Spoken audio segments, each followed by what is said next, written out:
Bonjour à toutes et tous. Il est 9 heures passées de quelques minutes. Bienvenue au premier webinaire réalisé par maradio.be consacré aux résultats de notre enquête sur la perception du DAB+, en Fédération Wallonie-Bruxelles. Vous avez été nombreux à demander plus d'éléments par rapport à cette enquête. Nous allons vous en livrer d'ici quelques instants. Avant de démarrer, 2 points d'organisation. Ce webinaire se terminera dans quelques minutes, à 10 heures précises. Et pour que cette présentation soit le plus interactive possible, vous pouvez poser vos questions de 2 manières tout au long de ces 60 minutes.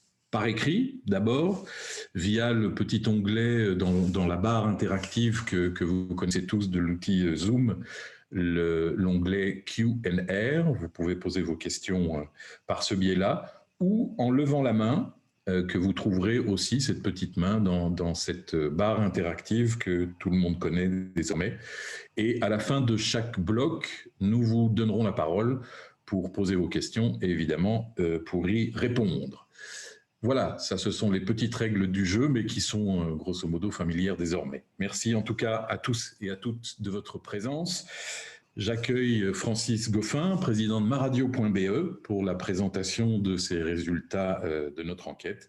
À tout à l'heure et bonjour à toi Francis. Bonjour tout le monde, bonjour. Je vais partager mon écran pour vous présenter une série de slides sur le détail de l'étude DAB+, que nous avons menée pour la 3e fois fin de l'année 2020. Alors, voilà, on est parti pour une petite heure de présentation. Il y a 7 parties, il y a 40 slides de contenu et il y aura 4 pauses pour répondre à vos questions. Le sommaire, on va rapidement passer en revue le contexte, la méthodologie, le profil de l'échantillon, ça sera très rapide. Et puis, on s'intéressera à la notoriété du DAB+, première série de questions-réponses. Ensuite, on passera à l'équipement et les intentions d'achat en récepteur DAB+, la perception des avantages du DAB+. Ensuite, de nouveau, une petite pause pour répondre à vos questions. Ensuite, on passera à l'audience des différents canaux d'écoute avec leur reach, leur fréquence d'écoute et leur part de marché. Nous terminerons par la satisfaction et l'usage du DAB+, après avoir fait de nouveau une pause questions-réponses. Et nous terminerons par un résumé et également un comparatif avec la Flandre et ce sera vos réponses finales. Voilà. Alors, contexte et méthodologie, tout d'abord, voilà, le contexte, c'est donc ma radio, hein, nous avons décidé en 2018, c'était au moment des premiers tests DAB+, et on savait qu'on allait se lancer l'année prochaine, donc on a voulu avoir une année zéro avant le lancement, et on a fait une première vague d'études. Il y a eu celle au moment du lancement en 2019, et puis celle dont on va parler aujourd'hui, qui est celle réalisée il y a quelques mois, donc c'était fin 2020, c'était la 3e vague. La même étude est réalisée en Flandre, ce qui nous permet de faire des comparatifs. Et puis vous voyez ce qui est analysé notamment, ben, c'est ce que je viens de dire. Alors, petite remarque sur l'étude 2020, elle s'est déroulée, comme vous le savez, durant la période de confinement. Le reconfinement, en fait, de la majorité des francophones étaient donc à la maison et ça a induit évidemment un comportement d'écoute avec notamment un effet booster sur internet et un petit peu sur la télévision, comme vous le verrez. Le questionnaire est à peu près le même. Il y a eu des petites modifications qu'on fait chaque année. On a été un peu plus fin dans le détail de support numérique. L'échantillon, ce sont des francophones 12+, donc comme pour l'étude SIM-Radio, 1500 personnes représentatives de la population de la Fédération Wallonie-Bruxelles sur base du sexe, de l'âge, des classes sociales et de la répartition géographique en province. Les interviews ont duré 15 minutes, c'était en CATI, donc téléphone assisté par ordinateur, et ça s'est déroulé du 23 novembre au 31 octobre. Voilà pour l'échantillon. Ah non, encore ici, vous voyez la représentativité, équilibre homme-femme presque parfait, la répartition des âges assez représentative de la population, situation de famille également, on ne va pas passer trop de temps là-dessus, les classes sociales avec un petit peu plus de classe sociale supérieure et une répartition géographique en province qui représente la répartition de la population. Alors, première donc partie de contenu, la notoriété du DAB+. Alors, voici comment elle a évolué depuis 2018. En 2018, on était à 20% de la population qui spontanément savait, quand on leur dit, vous savez ce que c'est le DAB+, ils disaient oui, je sais. On est passé maintenant à 56%. Donc, un peu plus de la moitié de la population répond spontanément qu'elle sait ce que c'est que le DAB+. Alors, ça, c'est pour la population. Et puis, on est passé aussi à ce qu'on appelle, après une définition, la notoriété aidée. Voici la définition qu'on a donnée par le sondeur sur ce que Internet, hein, une technologie pour écouter la radio, c'est le successeur numérique de la FM qu'il a déjà commencé à remplacer. On peut donc dire en quelque sorte que la FM passe maintenant au DAB+, c'est notre slogan d'ailleurs. Comme la FM, le DAB+, permet toujours d'écouter la radio via des ondes hertziennes partout dans votre région, gratuitement et sans connexion Internet ni abonnement, mais dans une qualité de son numérique et un bien meilleur confort d'écoute. Le DAB+ permet également de capter de nouvelles radios qui n'existent pas dans la FM et vous avez toutefois besoin d'un récepteur radio ou d'un autoradio compatible DAB+. Ça, c'est la définition donnée par l'intervieweur. Et nous allons voir maintenant ce que donne cette notoriété auprès des auditeurs. Parce que là, maintenant, on a supprimé les non-auditeurs qui sont à peu près 20% de la population qui ne nous intéressent pas. Nous, ce qui nous intéresse, c'est de convertir les auditeurs. Sur les auditeurs, vous voyez que la notoriété passe de 56% sur la population à 71%. Donc, on a gagné en autorité. Et c'est logique puisque les auditeurs sont mieux informés, notamment grâce aux campagnes de communication qu'on a faites.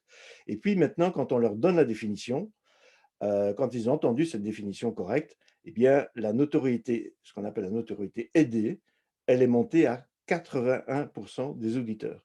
Donc ça, c'est assez fantastique, puisque quand on donne la définition, les auditeurs disent « Ah oui, maintenant c'est vrai, j'en ai entendu parler, je sais ce que c'est ». Et là, on est déjà à 81% de notoriété parmi les auditeurs belges francophones. C'est énorme et ça a été très, très rapide, puisque, je vous rappelle, vous le savez, on a démarré le DAB+ en 2019, donc c'est extrêmement rapide. Ça fait une année complète de communication pour atteindre ces résultats. Alors, ça se traduit évidemment aussi en équipement et d'autre part en intention d'achat. Alors, si on regarde maintenant l'évolution depuis 2018 jusqu'en 2020, alors vous avez tout en bas, en plus foncé, la population, ici on est sur la population, on verra les auditeurs après, sur la population qui déclare être déjà équipée du DAB+. On était à 4% de la population en 2018, on est passé à 17%. Donc vous voyez que ça a été multiplié par 4 en 2 ans. Si après on pose la question aux interviewés, pardon, s'ils ont l'intention d'acheter un récepteur DAB+, et là il y a toutes sortes de couleurs, depuis le vert relativement foncé qui sont ceux qui répondent certainement, en plus clair probablement, en jaune ceux qui ne savent pas, en orange ceux qui pensent vraisemblablement pas, et puis les pas du tout convaincus en orange foncé qui répondent certainement pas. Et vous voyez qu'en 2018, la grande majorité était résistante au DAB+, puisque c'est ce qu'on appelle le bottom 2 ici, ou la résistance, ce sont ceux qui ne veulent certainement pas ou probablement pas. Et on avait une petite part de la population qui était favorable, 16%. Regardons en 2020, eh bien, si on additionne les 17% déjà équipés, les 6, les 13% de ceux qui comptent s'équiper, on arrive à 35%. Et vous voyez que la résistance a chuté de 64 à 42%. Et les incertains sont à peu près les mêmes que 2019. Et alors, ce qui est intéressant aussi, c'est que si on voit par exemple en 2018, les 4% qui ont l'intention d'acheter, plus les 4% qui l'avaient déjà, 4 plus 4 égale 8, on est à 9. Ça veut dire que ceux qui avaient certainement l'intention de s'équiper se sont vraisemblablement équipés. On refait le même calcul entre 2019 et 2020. 9 plus 7, ça nous fait 16. Et vous voyez, à 17% d'équipés. Donc, on peut penser, logiquement, que l'année prochaine, 17 et 6, ça fait 23, on est toujours un peu au-dessus. Il y aura un quart de la population qui sera équipée si on continue ce petit jeu de progression actuel. Alors maintenant, si on regarde les auditeurs, parce que c'est vraiment les auditeurs qui nous intéressent, encore une fois, les 20% de non-auditeurs ne nous intéressent pas beaucoup. On aimerait bien les convertir, mais c'est difficile. On est toujours stabilisé à peu près 80% de la population qui écoute la radio. Et bien là, vous voyez que tous les pourcentages augmentent fameusement, puisque là, maintenant, on est à 22% en 2020 des auditeurs francophones qui sont déjà équipés, presque un quart, et que si on ajoute ceux qui ont l'intention de s'équiper, on arrive à 44% de la population d'auditeurs, pardon, qui sont équipés ou qui comptent s'équiper. Et la résistance, cette fois-ci, elle est mineure, puisqu'elle est tombée à 32% seulement des auditeurs.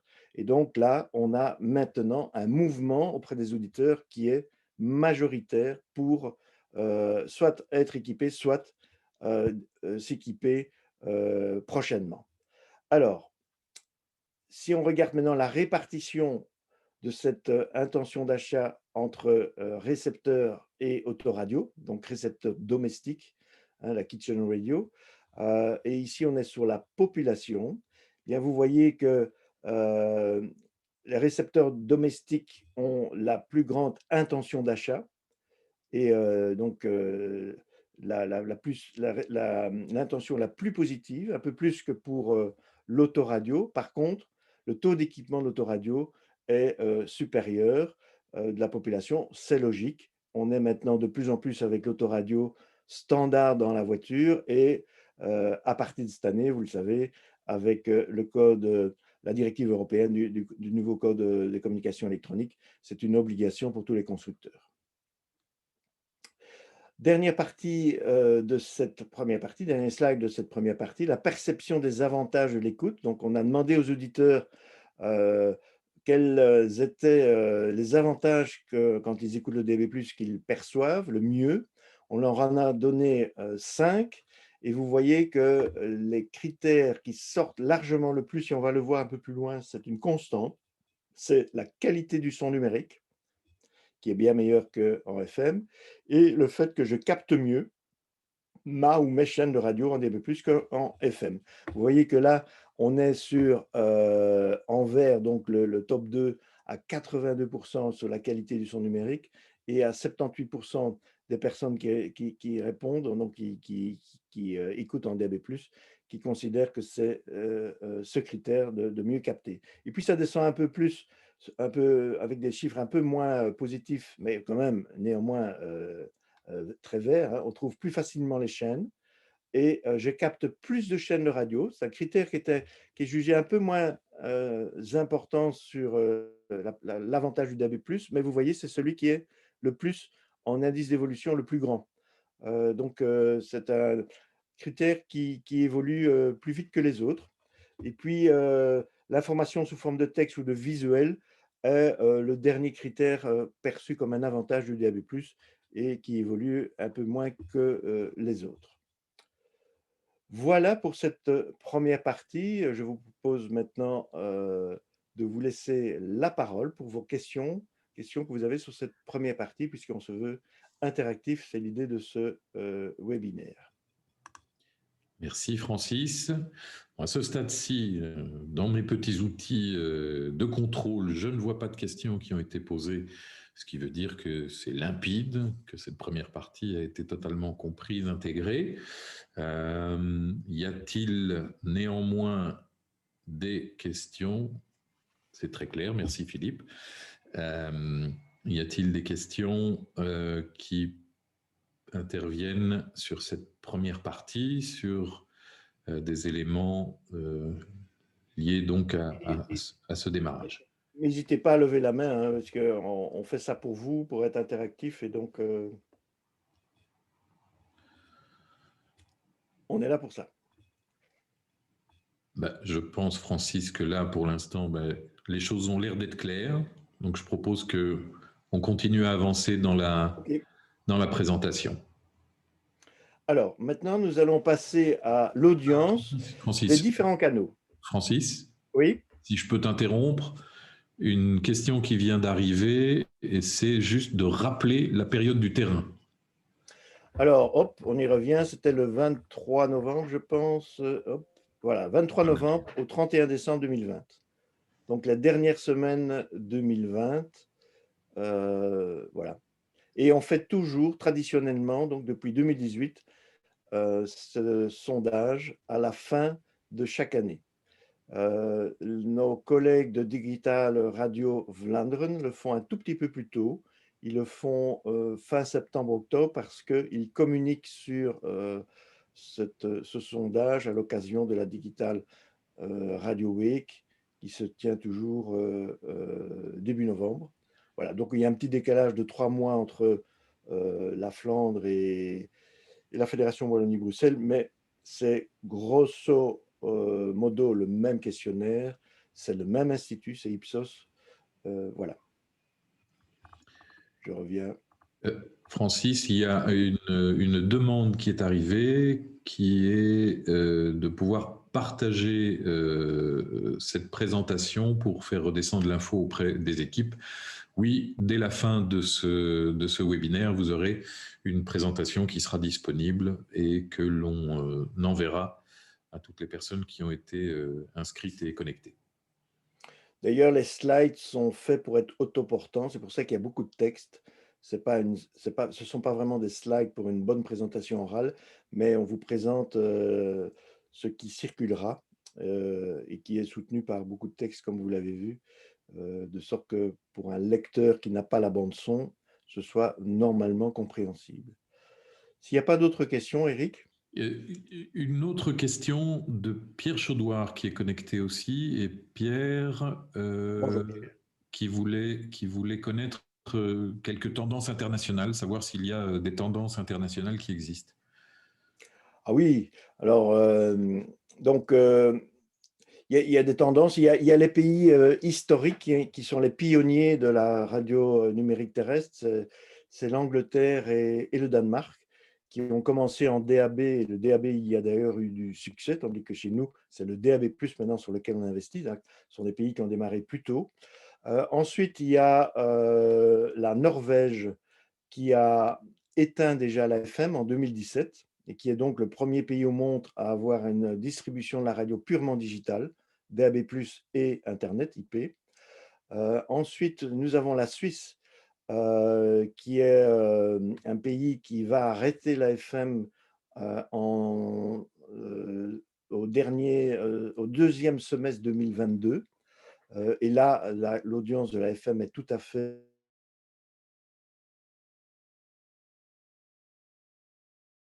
qui domine largement, avec toujours le DAB+, le broadcast en premier. Et ensuite, il y a un groupe de pays dont on fait partie, avec l'Allemagne, les Pays-Bas et nous, et l'Italie. Et parmi ce sont des pays donc, qui sont en phase de simulcast, avec un démarrage qui s'est opéré. Nous sommes le dernier de ces pays à avoir démarré. Et même du côté de la Fédération Wallonie, un tout petit peu plus tard, puisque la Flandre a démarré un an avant nous, en 2018, tandis que nous avons démarré en 2019. La Hollande a démarré en 2013, l'Italie dans ces années-là aussi. Et ce qui est formidable, c'est que nous avons, grâce, je pense, à notre politique de marketing très très forte et qui est de groupe, tant au nord qu'au sud du pays, c'est-à-dire la VRT et les réseaux privés, la RTBF et les réseaux privés, qui vont être rejoints maintenant par les radios indépendantes, et ça c'est encore une chance supplémentaire. On a une communication très très large sur le DAB+, qui fait que maintenant, nous sommes parmi les pays que je vous ai cités, celui avec la Flandre qui a les meilleurs résultats DAB+. Voilà. Et puis, il y a d'autres pays qui sont en phase de démarrage. C'est le cas notamment le plus important, la France, qui maintenant est en train de mettre l'accélérateur sur le démarrage du DAB+. Voilà Francis, pour ce petit comparatif international. merci Merci Francis. d'avoir posé la question, Pierre. Je propose de donner la parole à Charles qui est parmi nous. Charles avait une question sur la qualité du son. Est-ce que Charles a son micro ouvert, connecté? Est-ce qu'il peut poser sa question? Bonjour Charles. Charles. Charles une fois. Bon, je vais poser la question à la place de Charles alors. Mais je ne suis pas sûr de bien comprendre. C'est pour ça que ça aurait été intéressant d'avoir Charles. La qualité du son et de la réception seront-elles de mise pour les indépendantes? Alors là, on sort de l'étude Ipsos. Oui. Charles est Mais là. Allô? C'est bon comme ça? Oui, Non, la on question que t'entend. je me posais, Francis, c'était de savoir par rapport justement, il y a deux critères qui ressortent dans l'étude Ipsos pour les utilisateurs, la qualité du son et la facilité pour capter les radios. J'aurais Oui. voulu savoir si pour les indépendantes, ce seront les mêmes critères, on pourra compter sur les mêmes critères de qualité. Alors, la réponse est assez simple. C'est exactement la même technologie. Donc, dans la zone de réception, ça sera les mêmes critères d'appréciation pour les auditeurs. Parce que c'est la même technologie, qui est une technologie, je ne vais pas rentrer dans les détails, mais qui fait qu'en sorte que quand tu es dans une zone de diffusion DAB+, eh bien, le signal radio est mieux capté grâce à cette technologie numérique qu'à l'analogique FM. La différence entre les radios indépendantes et les réseaux, et la RTBF, c'est la couverture, évidemment, puisque réseau et RTBF ont une couverture soit communautaire, soit provinciale pour les réseaux provinciaux, tandis que les radios indépendantes, c'est une couverture locale. Et ça, c'est la distinction des catégories de type de radio. Mais au sein d'une zone à couverture locale, dans un mux local DAB+, eh bien, la qualité sera la même que celle qu'on a dans une zone de réception des radios à couverture communautaire ou provinciale. Merci. Et juste pour terminer là-dessus, la qualité du son, évidemment, indépendamment de la technologie, après, il y a un vrai travail que chacun doit apporter pour travailler son son et avoir Ouais. une finesse de son la plus propre possible et qui correspond à sa chaîne. Oui, bien sûr, si le son n'est pas bon en basse fréquence, on va dire, évidemment, à l'arrivée, ça ne sera pas le cas. Mais ce que les auditeurs perçoivent, c'est le fait qu'il n'y a pas ces chuchotements, enfin, cette friture qu'on a en FM et que les radios ne se perturbent pas les unes les autres. Ça fait une grande différence. Ok Francis, ben, je pense qu'on a répondu aux questions liées à cette première partie. De toute façon, on répondra aux questions qui arrivent au fur et à mesure. Je propose de passer à la suite. Alors, on enchaîne avec l'audience, cette fois-ci, des différents canaux, puisqu'on va tous les faire, pas rien que le DAB+. Et on commence par le reach, donc qui est le nombre d'auditeurs qui écoutent les différents canaux. Alors voilà, alors on a ici la population qui écoute la radio, bon, c'est à peu près 80%. Il y a une petite baisse en 2020, peut-être à cause du confinement. On a perdu un peu d'automobilistes sans doute.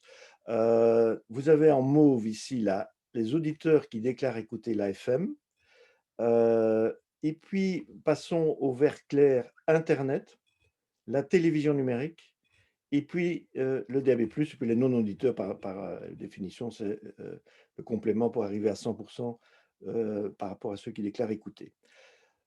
Si on fait l'addition du DAB+, de la télévision numérique d'Internet, on a l'écoute en numérique sur les trois grandes plateformes numériques que sont Internet, la télévision et le DAB+, qui atteint maintenant 51%. Vous voyez alors les indices de croissance. Vous voyez que l'AFM inexorablement diminue d'année en année au profit d'une écoute qui bascule sur le numérique, avec l'ensemble des trois plateformes numériques qui atteint maintenant 51% de la déclaration des auditeurs, de la population, pardon, avec une progression de 34%. Internet a énormément progressé en 2020, probablement, on l'imagine, avec le phénomène du confinement, plus 45%. La télévision numérique évolue un petit peu, mais pas beaucoup, mais quand même, on passait de 19 à 22% de la population qui déclare. Et puis le DAB+, eh bien, il explose, puisque lui, il a carrément doublé le nombre de personnes qui déclarent écouter en DAB+, doublé par rapport à 2019 et multiplié par 5 par rapport à 2018. Alors, que retenir de tout cela? C'est que pour la première fois dans l'histoire de la Belgique francophone, mais c'est la même chose en Flandre, on a atteint en 2020 plus de 50% de la population qui déclare écouter la radio sous une ou l'autre forme numérique. Et ça, c'est très important parce que c'est un critère qui est souvent observé au niveau international. C'est quand on atteint 50% de la population qui déclare écouter en numérique. Et puis, le deuxième phénomène le plus important, c'est que c'est au sein des plateformes numériques, et de toutes les plateformes d'ailleurs, le DAB+, qui a la plus belle progression. Alors, vous allez me dire, tout ça, ça fait plus de 100%. C'est une question classique qu'on nous pose quand on présente ce genre de slide. On est ici dans un reach, dans des reach de chacune des plateformes. Et comme vous le savez, eh bien, il y a pas mal d'auditeurs qui écoutent plusieurs plateformes, hein, et qui peuvent passer de la FM ou DAB+, ou à Internet, etc. Ce qui fait qu'au total, ben, il y a plus de 100%, évidemment, de population qui déclare écouter les plateformes. Voilà. Mais ce qui compte, c'est qu'il y a 80% au total qui écoutent la radio, hein. Donc, on reste un grand mass média avec le numérique qui explose, notamment grâce au DAB+, et aussi grâce à la poussée d'Internet en 2020. Alors, si maintenant on regarde plus en détail, vous avez ici la population totale tout d'abord avec, on a éclaté les plateformes numériques connectées avec les enceintes connectées qui comportent les assistants vocaux, les radios Wi-Fi, ordinateurs, téléphones, tablettes et même les lecteurs MP3 pour écouter des podcasts de radio. Le DAB+, qui a été splitté en autoradio et radio domestique. Même chose pour la FM qui a été splittée en autoradio et radio FM. Et vous voyez que la première plateforme, c'est l'autoradio, suivi de la radio FM, et ensuite suivi de la télévision numérique, suivi du DAB+, et puis on a la répartition de toutes les devices connectés. Voilà pour la population, ça c'est le tableau de gauche. Et puis à droite, ici, on a éclaté ceux qui sont déjà équipés du DAB+. Et vous voyez que ceux qui sont équipés du DAB+, sont des amateurs de radio parce qu'ils consomment plus la radio sur les différents canaux, notamment sur le DAB+, bien évidemment, qui l'emporte très largement, qui devient même en voiture la première plateforme d'écoute, hein, voilà, par rapport à toutes les autres plateformes. C'est normal, une fois qu'on a le DAB+ en voiture, et j'espère que vous l'avez maintenant aussi à peu près tous, ben on ne veut plus revenir à l'AFM. Voilà, sauf quand on est attaché à une radio qui n'est pas encore en DAB+, comme pour les radios indépendantes, mais ça vient, ça arrive, et on s'en réjouit. Et vous voyez que le reach du DAB+ dépasse celui de tous les canaux connectés à Internet, que ce soit auprès de la population générale ou auprès de la population déjà équipée. Donc, alors, est-ce que c'est parce que ce sont des heavy listeners, donc des auditeurs lourds qui consomment beaucoup de radio, c'est la raison pour laquelle ils ont acheté le DAB+, ou, autre possibilité, c'est parce qu'ils ont découvert le DAB+, que du coup, ils écoutent plus la radio parce que c'est plus agréable que la FM. On n'a pas la réponse à cette question, mais toujours est-il que vous voyez le phénomène de croissance du DAB+, qui est de toutes les devices connectés, numériques, pardon, à part la télévision, qui est encore un peu plus, vous voyez que c'est le DAB+, qui l'emporte dans les plateformes numériques et qui progressent le plus, comme on vient de le dire. Alors, si on regarde dans la population maintenant, on a ici remis les trois plateformes numériques. On n'est pas rentré dans le détail, sinon c'était trop lourd. On a mis en abscisse la répartition entre les hommes et les femmes. Et il y a un petit phénomène qu'on voit assez bien sur le DAB+, c'est qu'il y a c'est plus marqué masculin. Les experts nous disent que c'est classique avec les nouvelles technologies, que les hommes sont plus des early adopters que les femmes. Alors, ce n'est pas un propos sexiste que je dis là, c'est de l'observation que les hommes adhèrent plus facilement et en premier aux nouvelles technologies qui sont peut-être moins passionnantes pour les femmes qui viennent après. Ça se marque un tout petit peu sur Internet, mais qui n'est pas une nouvelle technologie, tandis que le DAB+, c'est tout nouveau. Alors, sur les âges, eh bien, on voit que ici en rouge, le DAB+, il pénètre dans toutes les tranches d'âge avec, je dirais, de 25 à 64 ans, des tranches d'âge de prédilection. Après 65 ans, ça tombe, c'est c'est là où le DAB+ est le moins, a moins pénétré pour le moment. Et même chez les jeunes qui écoutent un peu moins la radio, hein, ici on voit en haut la pénétration du média radio dans les différentes tranches d'âge, avec les 45-54 ans qui sont les plus heavy listeners, avec une belle pénétration du DAB+ auprès d'eux, c'est la meilleure. Vous voyez que chez les jeunes, eh bien, c'est pas mal non plus. Alors évidemment, on y voit une domination, enfin, non, ce n'est pas la domination, la FM est toujours très présente chez les jeunes également, mais Internet est important aussi, mais vous voyez que dans les 45-64 ans également. Voilà, donc c'est pas mal parce que on s'attendait à ce que la répartition soit un petit peu moins homogène. Et voilà, c'est extrêmement, hein, ouais, pour une moyenne de 20%, vous voyez que les écarts sont relativement faibles. On est dans une répartition assez générale. Alors ici, on a mis la contribution du DAB+ à l'écoute de la radio. On a mis tout ce qui est FM et DAB+, donc le broadcast.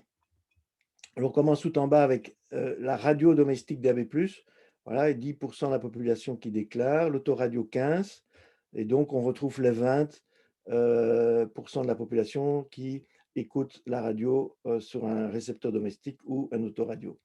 Puis il y a ceux qui écoutent sur une radio domestique FM, ça fait 45% de la population. Si on rajoute le récepteur DAB+, on gagne presque 4 points de la population en plus. Pour l'autoradio, on fait le même exercice. 52% de la population déclare écouter la radio en FM et on passe à 60 si on ajoute l'autoradio DAB+, donc 8 points en plus.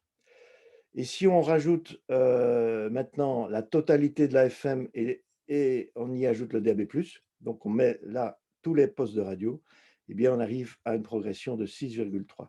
Donc vous voyez que le DAB+ apporte 6,3 points de pénétration supplémentaire aux médias radio par rapport à la FM. Donc, c'est une très, très belle contribution du DAB+. Et alors, dernière chose pour cette audience sur ce reach, on a aussi mesuré la fréquence d'écoute des différents canaux. Et ce qui est important, c'est que le DAB+ réplique la fréquence d'écoute de la FM, qui est la plus grande. C'est à la FM qu'on est le plus fidèle et qu'on écoute le plus régulièrement. Et vous voyez, voilà, 89% pour la radio FM, donc 88% pour l'autoradio. Donc, il faut comprendre cette question que 89% des gens qui déclarent écouter la radio FM le font au moins une fois par semaine. 87% de la population qui déclare écouter la radio DAB+, le font au moins une fois par semaine. Et vous voyez qu'une fois qu'on sort de l'AFM du DAB+, eh bien, ça chute. On est beaucoup moins accro, on écoute moins souvent la télévision numérique, on s'en rapproche encore un peu, mais ça chute. Et puis, il y a la radio Wi-Fi, l'enceinte et le Voice Assistant, le Smart Speakers, c'est repris dans les enceintes connectées, puis ça descend sur la tablette. Le téléphone est un outil peu utilisé finalement pour écouter la radio, un peu comme l'ordinateur, et l'MP3 est le dernier. Et donc, on voit que le DAB+ est une technologie numérique, mais qui reproduit la fréquence d'écoute de l'analogique FM, et donc ça, c'est évidemment une très, très bonne chose. Alors, on va passer à l'autre critère qui est la part de marché des différents canaux. Donc ici, on était sur le nombre d'auditeurs qui déclarent écouter chacune des plateformes. Ici, on va regarder les plateformes et on va mettre leur poids, c'est-à-dire le nombre d'auditeurs multiplié par leur durée d'écoute, puisque vous savez que la durée d'écoute détermine la part de marché. Et on va le faire non pas entre radios, comme on le fait dans le CIM, mais entre canaux d'écoute. Alors, voilà l'évolution depuis 2018 jusqu'en 2020. En mauve, c'est la FM. Et on voit ce qu'on a vu dans un autre graphique pour l'audience. Bien ici, en part de marché, c'est encore plus net, puisque la FM qui dominait très, très largement à 80%, maintenant domine toujours, mais à 66% du volume d'écoute de la radio. En rouge, vous avez le DAB+. On était à 2% de volume d'écoute, donc de part de marché en 2018. On est passé à 14%, fois 7 en 2 ans. Et puis, il y a en Internet qui se retrouve au-dessus, de 9 à 13%, et la télévision numérique de 6 à 7%. Et le total numérique, qui était de 17%, est passé maintenant à 34%. Donc, la conclusion de ce slide, c'est que maintenant, un tiers du volume d'écoute se passe en numérique et qu'au sein des plateformes numériques, le DAB+ devient la première plateforme numérique d'écoute, donc en volume, en part de marché. Donc ça, après la FM, maintenant, c'est le DAB+. Et ça, c'est la première fois que ça arrive, puisqu'avant, le DAB+, était une plateforme numérique qui était minoritaire par rapport à la télévision et par rapport à Internet. Et donc, vous voyez que on est dans un monde qui migre de manière irrévocable vers le numérique et qu'au sein de cette écoute numérique, eh bien, c'est le DAB+, qui a fait son trou tout récemment et qui, à une vitesse assez incroyable, est en train de grignoter maintenant l'audience de l'AFM, bien entendu, puisque c'est ça l'objectif principal que nous poursuivons. Et si on regarde cela au sein de la population, vous voyez que eh bien, le DAB+ a progressé au sein de toute la population. Vous avez ici en mauve la FM, en rouge le DAB+.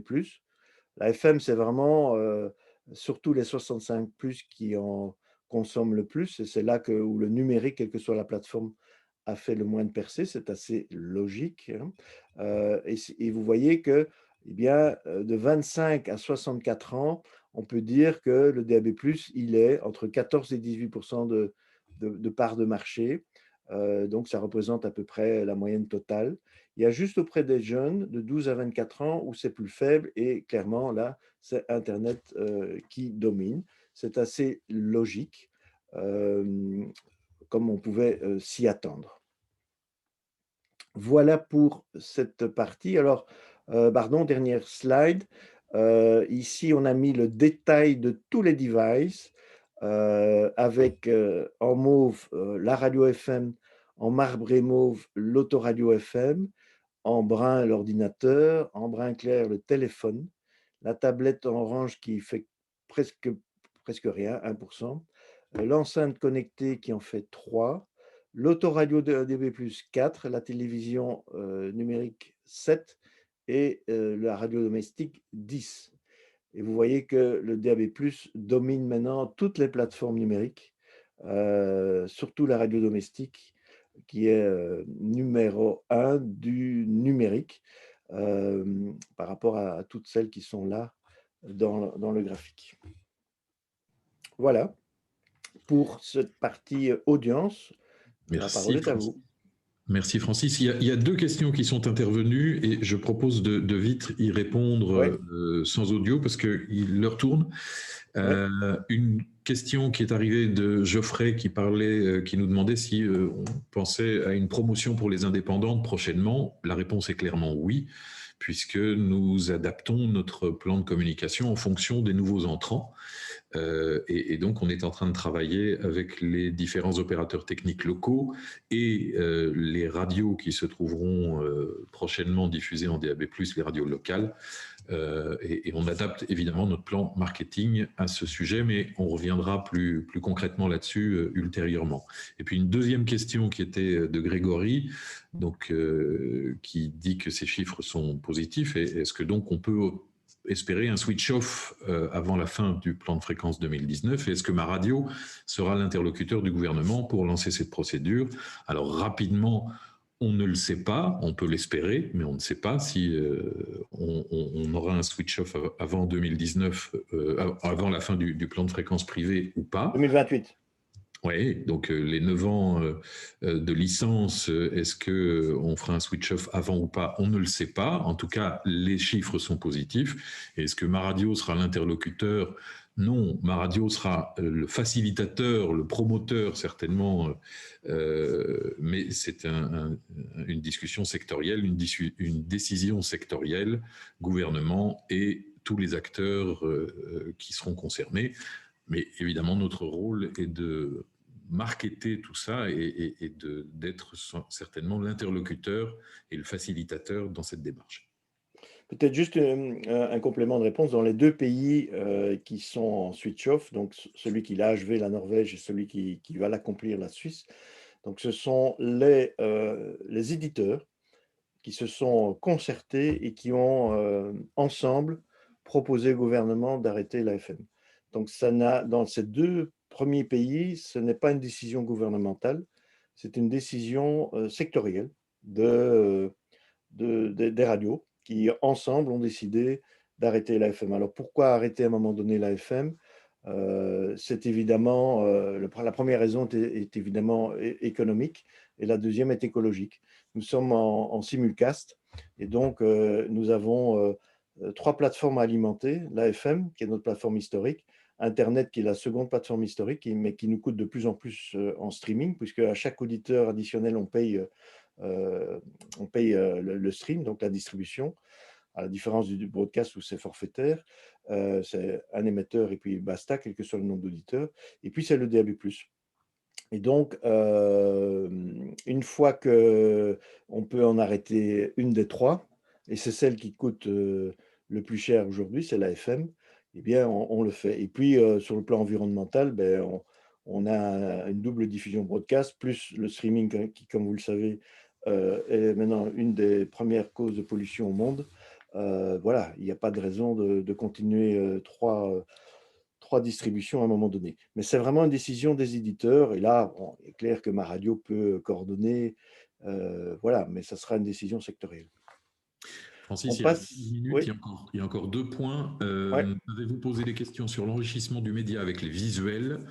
Oui, hein, on avait posé cette question. Ce n'est pas un élément qui ressortait de manière On va le voir. Il y a un slide dessus. Ouais. On y reviendra. Et M. Chapoulot, qui est le représentant de la ministre des Médias, nous signale que le SGAM a relancé le régime d'aide à l'infrastructure pour les radios indépendantes qui n'avaient pas postulé l'année passée. Voilà, c'était une excellente nouvelle supplémentaire. Merci, M. Chapoulot. Merci. Merci de l'avoir signalé. C'est très, très bien pour les radios indépendantes. Il nous reste 15 minutes.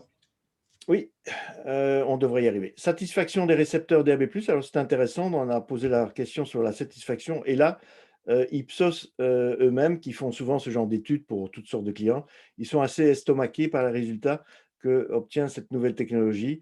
Vous voyez que le degré de satisfaction est énorme. 95% dans le top 3, c'est-à-dire extrêmement satisfait, très satisfait ou satisfait.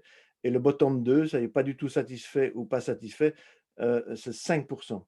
Donc, une fois qu'on a le DAB+, eh bien, on est très content avec l'autoradio qui obtient le meilleur score de satisfaction par rapport aux récepteurs domestiques. Et vous voyez les raisons de satisfaction. De nouveau, on voit la bonne qualité du son et la bonne réception de la connexion, qui sont les 2 principaux critères. Puis il y en a d'autres, mais ça diminue fortement. Et dans les insatisfaits, mais Ipsos nous signale que la base est trop petite. Ben voilà, vous avez quelques répondants et je crois qu'il y avait vraiment très très peu, on peut presque les compter sur les doigts d'une main. Et donc, on est parfois nous-mêmes très critiques par rapport au DAB+, c'est normal parce qu'on cherche le meilleur. Vous voyez que du côté des auditeurs, quand on leur pose la question, ils sont très contents. Et ça, c'est pour l'autoradio. La qualité du son est ici encore plus perçue comme un degré de satisfaction. Alors, on fait aussi, alors c'est beaucoup moins connu en radio, mais c'est très connu dans le marketing, c'est le Net Promoter Score, c'est-à-dire on demande aux gens s'ils sont prêts à être des ambassadeurs de cette nouvelle technologie. En vert, ils sont prêts à le faire. En jaune, ils sont passifs. Et en orange, ils disent non. Et vous avez le NPS, le Net Promoter Score, c'est-à-dire on prend les promoteurs, on enlève les détracteurs, on a un net de 16. Ipsos nous dit que c'est extraordinaire. Il y a beaucoup d'entreprises qui ont des scores négatifs, c'est-à-dire plus de gens qui sont prêts à détruire la marque. Ils disent c'est formidable ce que vous avez comme résultat sur ce critère-là. Et vous voyez que si on regarde entre récepteurs domestiques et radio, c'est le récepteur domestique qui emporte la plus grande taux de NPS. Voilà. Alors, on parlait de l'écran.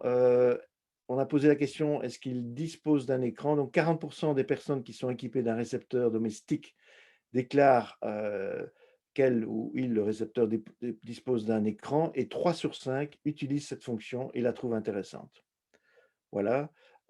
Et si on pose la question à l'autoradio, eh bien là, il y a un peu plus de personnes qui considèrent, au lieu de 40, on passe à 56, disposer de cette fonctionnalité, et un peu plus de la moitié qui l'utilisent, et 58% qui le trouvent utile.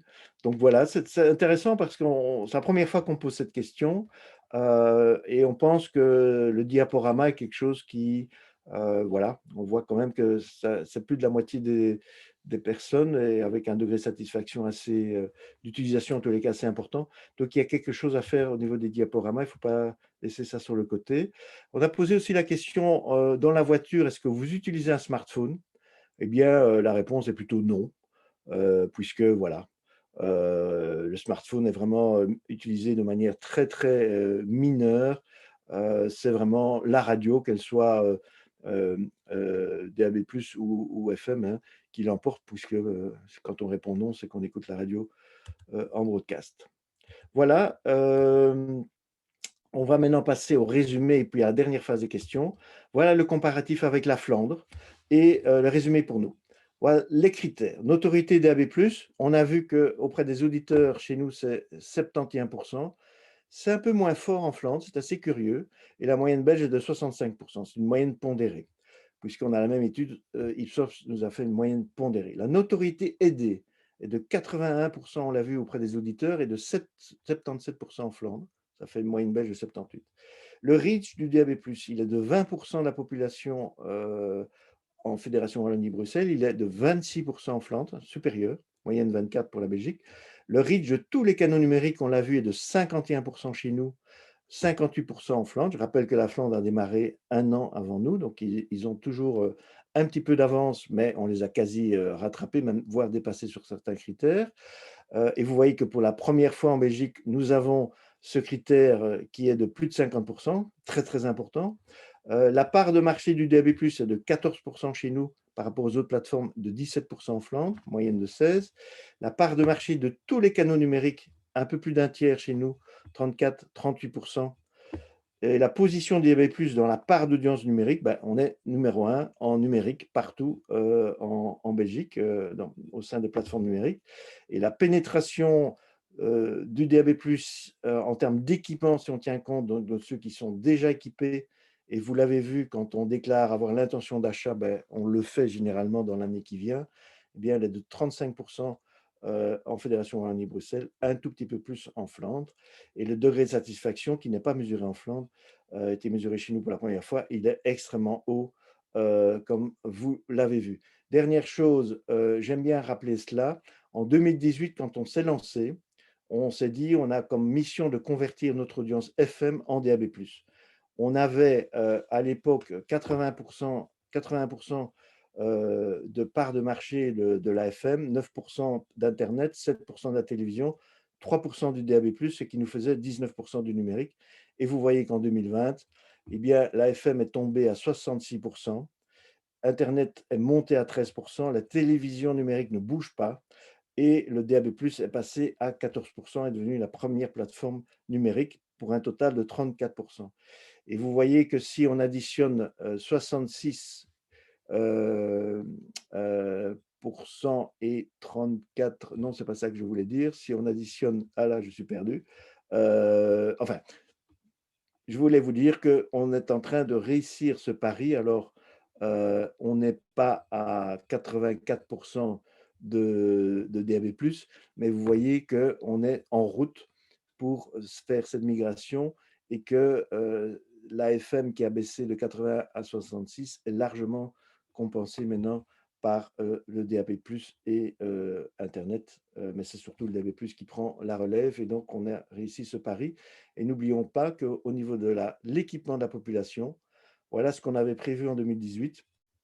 Hein, on s'était dit qu'on ferait 20%, etc. Et regardez, en 2020, on a pu mesurer que 40%, les 33% prévus étant arrivés à 40% de nombre de récepteurs DAB+, qui sont vendus maintenant. Hein. Ce n'est pas les taux d'équipement, c'est la compatibilité. Et on va évidemment vers 100% avec la directive européenne. Donc, tous les récepteurs vendus seront de plus en plus uniquement DAB+, voire Internet, mais plus FM. Et pour autant que le gouvernement décide aussi d'étendre cette obligation aux récepteurs domestiques. Et donc, ça va évidemment nous aider à également aller vers cette migration numérique.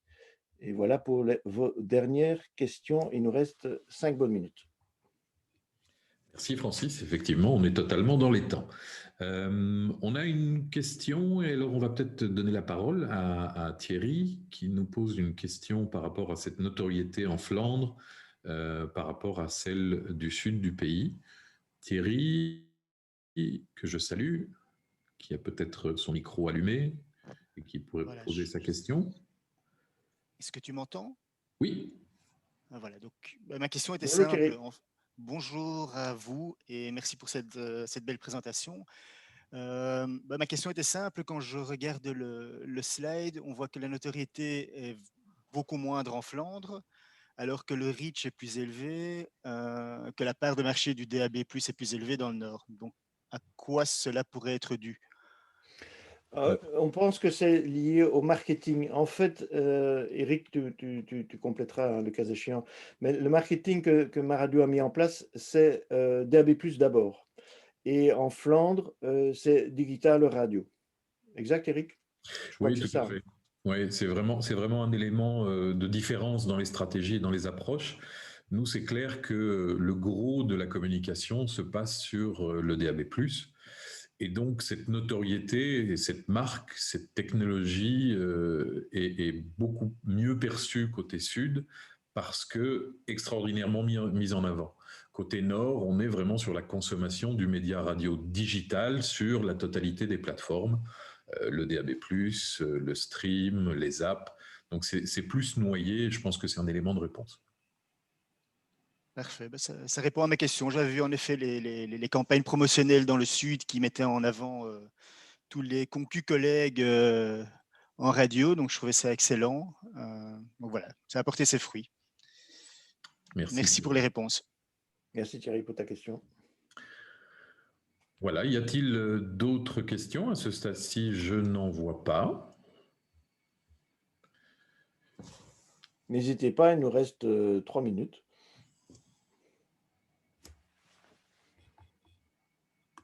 Eh bien, visiblement, Francis, tu as été extrêmement clair, comme d'habitude, je dirais. Oh. que d'honneur, cher Eric. Voilà. Écoutez, je pense que les questions sont terminées, me semble-t-il. Ah, une question. Ah ben non, voilà, c'était pas une question. C'était des commentaires.